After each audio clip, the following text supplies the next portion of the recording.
Hello, beautiful people. It's Lulu. Here's something very few people tell you about mental fitness. You already know how to do most of this. Well, you know you need to exercise regularly. You know that different workouts build different strengths. You are aware that consistency matters way more than perfection. So why doesn't anyone teach us the same basics for our mind? I was recently interviewed by the wonderful Antoinette Alou on her podcast, She Owns Success. And after that, my partner said something that really struck me. He said, "Your frameworks are helpful, but what about someone who's just starting or listening to you for the first time? What are the simple daily practices they can use?" People need a reminder and really easy steps they can follow. And he was so right. We talk about mental fitness like everyone already knows the fundamentals. But most of us were never taught the basics. Today, that changes. We're going back to basics, and I'm giving you the Mental Fitness 101 that nobody taught us. The daily mental health practices that actually work. Not theory, not complexity, just what to do every single day. By the end of this episode, you'll have 3 micro tools you can use right now, plus the daily foundations that make them stick. Welcome to the Lulu Essie podcast, where we do things differently. No editing, no polish, just real conversations that give you practical tools to transform your life from the inside out. If you're new here, welcome. And if you've been with me for a while, this is your reminder that sometimes the most transformative thing we can do is get back to the fundamentals.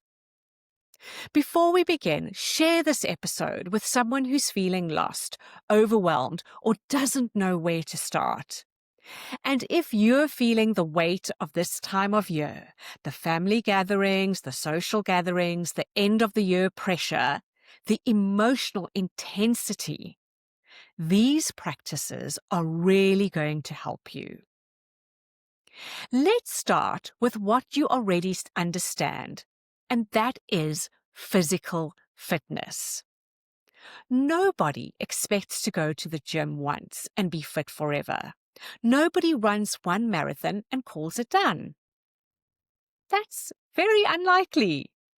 You understand that physical fitness requires consistent practice, that different workouts build different parts of the body, that some days you're stronger than others. Some days you go to the gym full of energy, and other days you have to drag yourself there. And none of that makes you a failure. It makes you human. So my question is, why do we treat mental fitness differently? Why do we expect a few therapy sessions to fix everything? Why do we think one workshop, a couple of podcasts will magically solve all our issues? Why do we tend to think we should know exactly how to get over our struggles? And why do we feel like failures when the same challenges come back around? Here's the shift. Mental fitness works exactly like physical fitness. There is no difference. Understanding that makes it simpler. You do not need to overthink it. It requires daily practice. Different tools build different capacities. Some days you are mentally stronger than others, and maintenance is lifelong because you're alive, not because you're broken. When you think of it as fitness instead of fixing, everything changes. You're not trying to repair something wrong with you. You're building strength, and that is meaningful work. So what does daily mental fitness actually look like? These mental health tools are simple. I'm going to give you micro tools, small practical actions you can use today. And these aren't suggestions. These are tools that work. So let's get into the first tool, which I like to call the friend test. When you catch yourself in harsh self-talk, and we all do this, when that inner critic is loud and you're drowning in self-doubt, pause and ask, would I say these words to someone I love? When you hear that inner voice, that's it. Don't force yourself to think differently. Just notice the gap between how you speak to yourself versus how you'd speak to someone you love and care about. That noticing is where change begins. The more you observe, the more aware you become, and awareness creates the possibility for movement, for a shift, replacing that critical voice with a more loving one. And it is so incredibly powerful and empowering. Here's micro tool number 2. I call this the choice pause. Before reacting to something difficult, take one breath and ask, what choice do I have here? You're not trying to fix your reaction. You're reminding yourself that you have agency. You're not just a victim of circumstances or of your emotions. Your emotions don't simply hijack you. You have choices, even if they are small ones. The pause itself is a choice, and this shift is powerful because it moves you from being reactive to being responsive, and that is real agency. That is where your power lives. The humanity reminder is our third micro tool. When you're struggling, say to yourself, this is what it feels like to be human right now. Not, I shouldn't feel this way. Not, what's wrong with me. Just, this is what it feels like to be human right now. It normalizes your experience without trying to change it. And sometimes that's precisely what you need. It's not to fix yourself, but to accept yourself. And that self-acceptance is the foundation of self-love. Be mindful with this practice. Keep it simple. Remember, we're not trying to fix. We're trying to accept where we are, to accept what we are feeling with no resistance. Going beyond these 3 micro tools, there are daily foundations that you can use that support your mental fitness. Firstly, practice consistency. We don't question why we need regular physical exercise. Apply that same mindset to mental fitness. Use these micro tools daily, just like you exercise your body. Small, consistent actions create lasting change. Show up for yourself every day. And we know showing up looks different on different days. You need flexibility, so this is not about being rigid, but it is about being consistent. Consistency can feel hard when things are rough. And yes, it is hard. But remember, hard is not the same as difficult. We can handle hard slowly, gently, patiently. The next practice, get outside. Get out of your head and get outside into your body. Change your environment. Nature isn't just nice. It actually helps rewire your nervous system. Your brain switches gears when you're outside. It's a superfood for your mental fitness.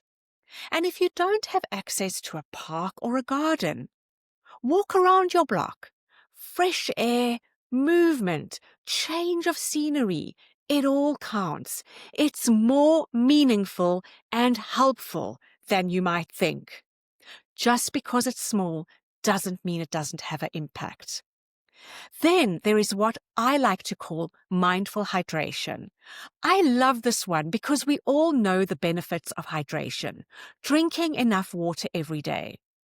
So instead of gulping water mindlessly, drink consciously, not while you're scrolling or busy. Pause. Notice that you're doing something good for your body, and adding a moment of gratitude to this mindfulness practice amplifies the impact. It supercharges it. This tiny practice, repeated throughout the day, trains your brain to stay grounded and present. It brings you back to now. It brings you back to your center. And now for the foundational mirror practice.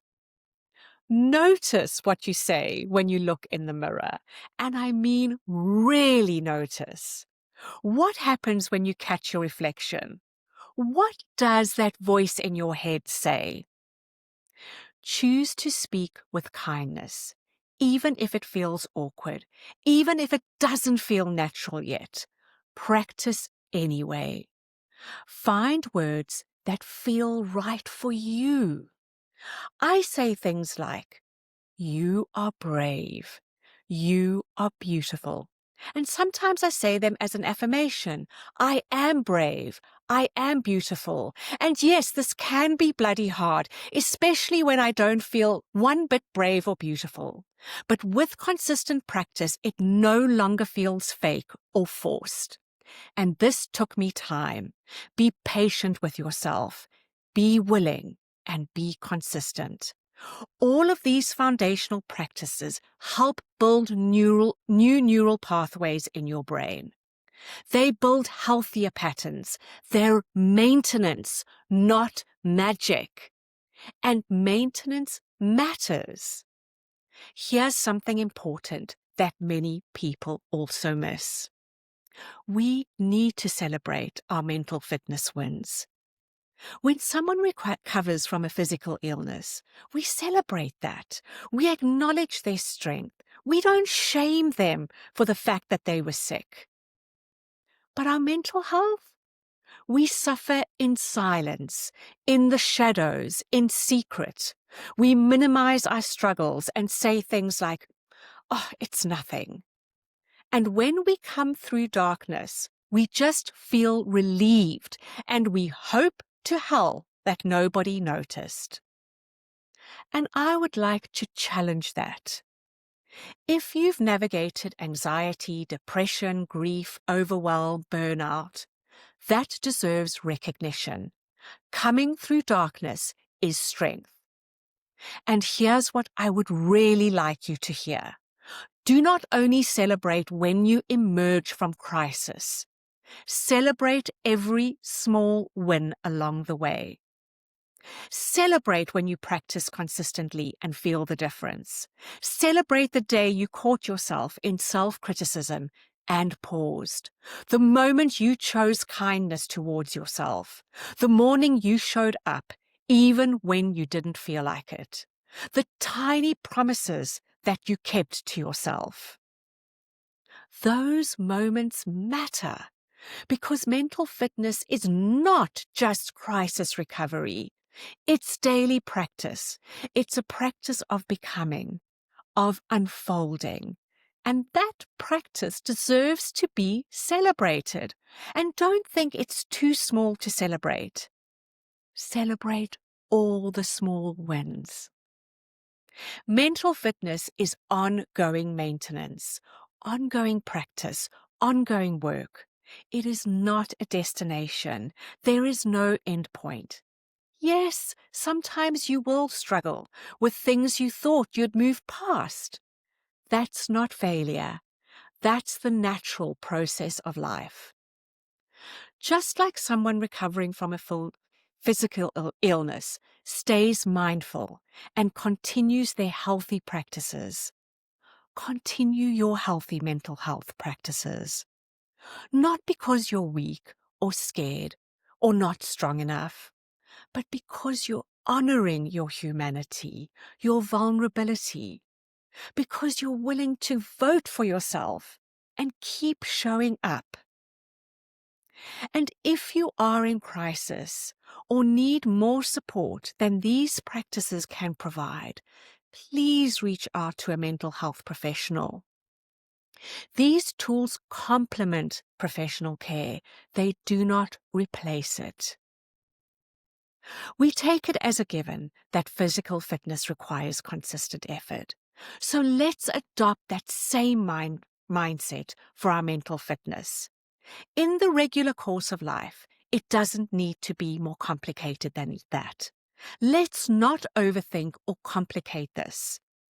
That keeps us moving forward when we keep it simple. The bridge between struggling and thriving is not perfection, it's practice.